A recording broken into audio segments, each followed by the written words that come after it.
When it came to the amendment around Explore Edmonton and providing that $11 million plus ongoing instead of a one-time basis, you expressed that you wanted to maybe hold off on that. Can you elaborate on what your hesitation is and what you think? Yeah, I mean, I support Explore Edmonton. I'm a former board member on Explore Edmonton, so I get kind of what they do and the reach and the scope and the economic development and revenue that they generate for the city. So it was not about that at all. I support them. I think the original amendment that was on the table, where it would have been a little money coming from the EPCOR dividend and then from our FSR reserve fund, was a better kind of stopgap for them. And then I'm a big proponent coming into this as a new councillor, is sitting down the 4-year budget and actually having a conversation. What do they need in terms of funding?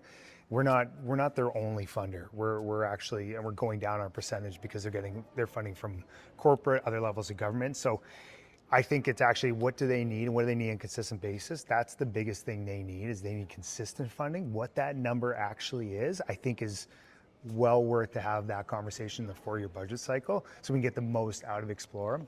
And what that mandate needs to be in the next 4 budget cycle. Are we adapting it? Are we changing it slightly? Do we want to add more to their plate, less to plate? What does that mean, right?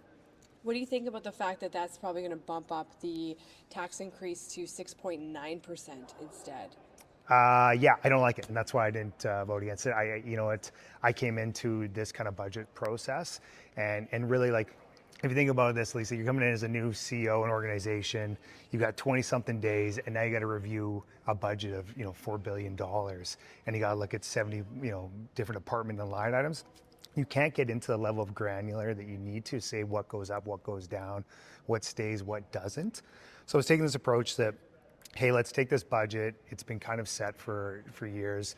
We'll make a few kind of adjustments here and there that we can. I'll try to give some insight that I can bring from my experience, but it would be pretty irrational for me to really make big scale decisions in the last year of a budget cycle, when I really think the opportunity to do that is in this next 4-year budget cycle. And I'm really excited to kind of go line by line, zero-based budgeting, really see where we can get the savings. And I believe that that's where the huge savings can come on our tax base to the citizens of Edmonton. So You're definitely coming in as a first-time councillor for a very, very difficult budget. yeah. From what I hear, it's making up for maybe a lot of past decisions that were kicked down the road, or payments, if you will, kicked down the road.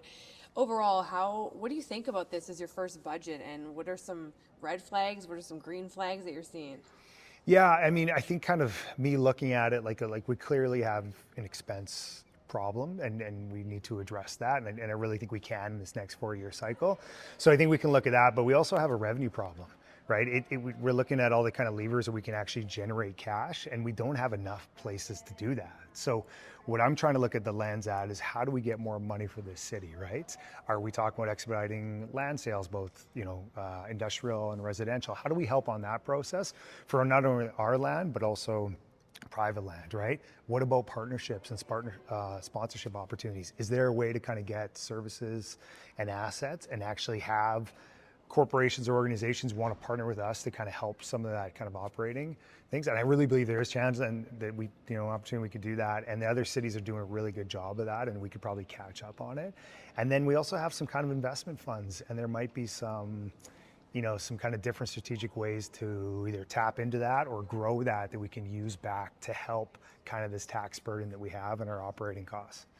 Lastly, what do you think about the fact that in Calgary, Mayor Farkas the other day was saying we're going to work through the night and bump down that tax from 5.4% to 1.6%? Yeah.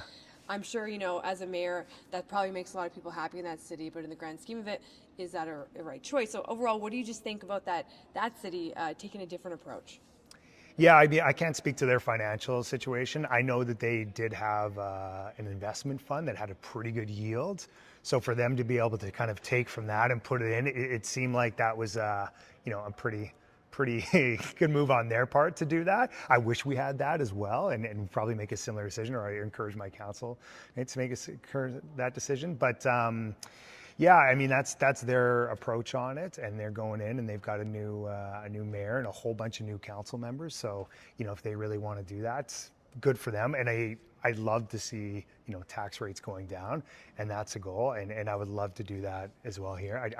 I think really coming into this as a new councillor, looking at the last year of a budget, it's pretty hard to find those things without having enough context on exactly where you're potentially cutting, right?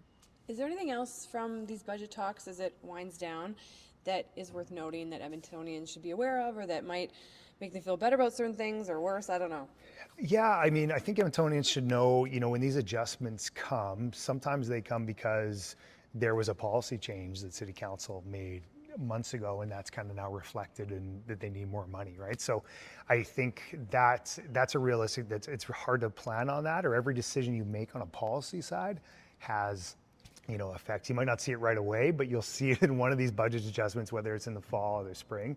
So I think Edmontonians, need to know that the changes that we kind of have, around the table have real effects in terms of the dollar value. And that, we're looking at everything, and when there is something that comes before us, and I'm taking that lens as a new councillor and somebody who wants to be fiscally responsible, that I'm looking at, and the last thing I wanted to do is increase anyone's tax levy on it. So.